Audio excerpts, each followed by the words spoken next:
Hello everybody, my name is BearCozy. Today we're looking at some more Hard Void Tower. So if it's your first time here and you don't know me, my name is BearCozy. I strive to make not only entertaining, but also educational videos. I like to make account progress videos, and I like to show tips and tricks to hopefully help you progress. So as I'm climbing Hard Void Tower, I have noticed a few different things that I wanted to share with you. Some tips, some tricks. Hopefully some of this stuff will be helpful to you as you climb, as you progress. But before we do that, let's go ahead and do our daily summons. I like to take advantage of my daily shard pulls. Of course, it's a free daily shard every day, and in any given month we get 30 of these. Now I just made a shard summon video for Florence, and I got a lot more than I was hoping for. That was awesome. If you missed that video, check that video out. I'll put the thumbnail right there. Let's go ahead and pull the free daily summon, see what we get. All right, this guy is not too good. That's all the shards that I got because I just pulled everything I had in the last video, and we're moving on.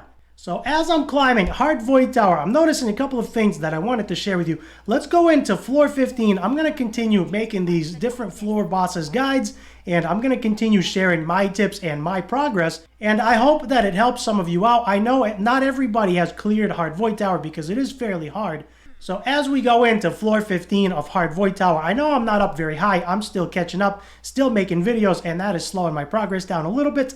But as we go in here, this is floor 15, and I wanted to share a couple of things that I've noticed. I have recently done some work on my heroes. I got some of my heroes a little bit faster, primarily Brand and Nathalia. Nathalia was first, and this is the first thing that I wanted to mention. I actually got Nathalia out of attack boots into speed boots, which brought her speed up from 135 to 180, making her a lot faster. And because of that, I had to bring Brand up because she needs buffs before she attacks. So I think Brand is at like 190 and something like that. And Lunar Mel is actually at 200. So the first thing I noticed is if we just go ahead and do our basics here, the first thing I notice is the speed difference. If you look on the bottom for the turn order, I hope by now you know that there is a turn order on the bottom right there.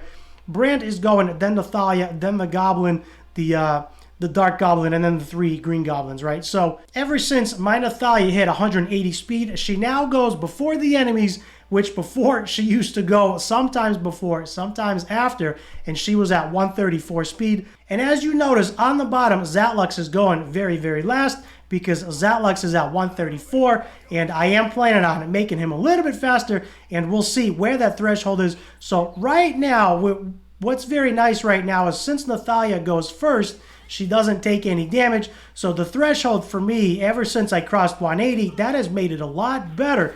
However, Zatlux is still really, really slow. So the first tip, I guess, would be to make sure you have your heroes going fast enough. I've always said that anything under 130 is way too slow, and as you can tell, Zatlux went after these goblins. Now, I have enough sustain to be able to absorb it, but the tip that I would give you is try to push. If you are starting on Hard Void Tower, try to get your heroes over 140. Right now, I'm not exactly sure exactly where the speed is for the enemies, but what I am going to do is I'm going to stun a couple of these guys. I'm not sure where the speed is for the enemies, what that breaking point is. I would imagine it's right around 135, 140, because from my experience, and this is just my experience, this is what's working for me. If you find something that works for you, leave me a comment down below. Let me know if you're running at 120 speed successfully. I noticed from my experience when Nathalia was 135 and Zatlux right now is at 134. And then, of course, when Lunar Mel was a lot slower than she is, she's at 200. From my experience, I noticed that a lot of the enemies would go before my team. And then, of course, that strips all the buffs off, and that my heroes take a lot of unnecessary damage, and that doesn't help. So I guess that would be the first tip, and I know I kind of explained it very, very thoroughly, and I hope you get this. If you are struggling in Hard Void Tower, one of the first things you need to look at is your damage and your speed. So the speed would be number one. That brings me to my next point. Crit damage is very, very important if you are struggling, especially on bosses. These bosses, right, these wave 3 with the bosses, they are primarily for crowd control, or they're primarily built for crowd control because not everyone's going to have a team good enough that will nuke everyone in one shot, one turn. So this is why I bring a taunt hero. And this is why it works really, really well on bosses, the taunt hero. So that would be tip number 2. Make sure you have a taunt hero so you have enough sustain and you give yourself enough time and enough turns to get through these bosses so your damage dealers don't die. And tip number 3 I would have to suggest would be crit damage. Now, right now, my Nathalia and my Zatlux have around 280 crit damage, 270, something like that. They're both very, very close to each other. And my suggestion would be, you don't need this much, but anything over 200 will do. Try to make sure that your hero is 100% crit capped and that your heroes they have at least 200% crit damage. And crit damage is very, very important. And if we go look at their stats, I'm not going to run too many floors. I am going to do a floor 20 guide very soon. And then as we continue climbing, I am going to continue claiming these rewards and hopefully doing that together. It's almost reset, so I'm not going to make too many guides. I'm going to push as far as I can, get as many resources as I can, let it reset, and then we'll pick it back up after the reset. Now, if we go look at, let's say we go look at Zatlux, for example, the reason why I'm mentioning 100% crit rate is very, very important. Now, if we look at Zatlux just as an example, his passive grants him 30% crit rate, which means he only needs 70% from gear, and I have him at 71. His crit damage is at 273. And if we look at crit damage, increases the damage dealt by critical strikes. And if we look at critical strike under crit rate, the chance to land a critical strikes deal 150% damage. So that is really, really good. I'm not sure exactly how this scales, but critical strikes do a lot more damage than regular. And I'm not sure exactly how this scales from 150 to 273. The big math brains would probably know a lot better than I would, but the point of the story here is critical damage is very, very key. And if you are pushing hard Void Tower, make sure you have at bare minimum 200% crit damage, and that kind of goes for everything else, right? That goes for Adventure is not very difficult, but if we look at Nathalia and Zatlux are my 2 best damage dealers. They have my best gear. The rest of the heroes are kind of okay. But if we look at Nathalia, of course, she's all the way ascended, and I did most of those just by playing Endless Trial and getting the Awaken potions, and I made a video about that as well, how I got myself 4 Awaken Chaos Era potions in about 2 weeks, about 12 days, 10 days, something like that. Feel free to check that out. But the point here is make sure you have enough crit damage. Critical strike, crit damage, and speed are very, very important. If your heroes are very slow, they will be taking a lot of unnecessary damage.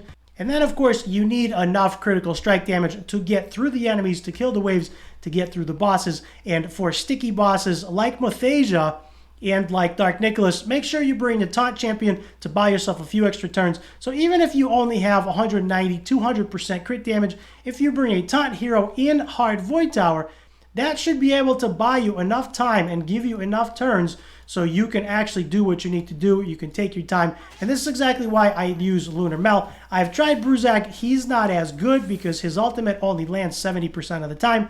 Lunar Mel is 100% of the time to taunt everyone with a chance to taunt everyone for 2 turns. And this is exactly why I do it. So I hope that helps. These are some of the things that I noticed running through hard Void Tower, and I hope this has been helpful. Keep an eye on your speed. Make sure everyone has enough critical strike percentage, which is 100%.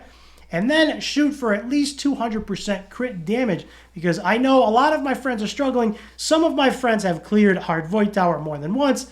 And some of my friends are struggling on floor 20, floor 30, and floor 40 is a beast. So when we get there, we're going to do a guide on that as well, and we're going to go through all that. And of course, as you climb higher, the difficulty scales, so you need to try to make sure your heroes are fast enough and they do enough damage. And that is exactly what I try to do. I try to bring a well-rounded team that has buffs, enough damage, and somebody that can AoE taunt everyone to buy me enough time that if I get to a place where it's a sticky point for me and it takes me 3 or 4 turns to get through, I have enough time between the taunts and the stuns to get through that. I hope these tips have been helpful. Leave me a nice comment below. Let me know what team you're using in hard Void Tower and how far you've made it. And as always, I thank you for watching. Leave me a like and a subscribe down below. That will help my channel to go tremendously. These videos take a time to edit and make. I thank you for all your support, and I'll see you in the next video.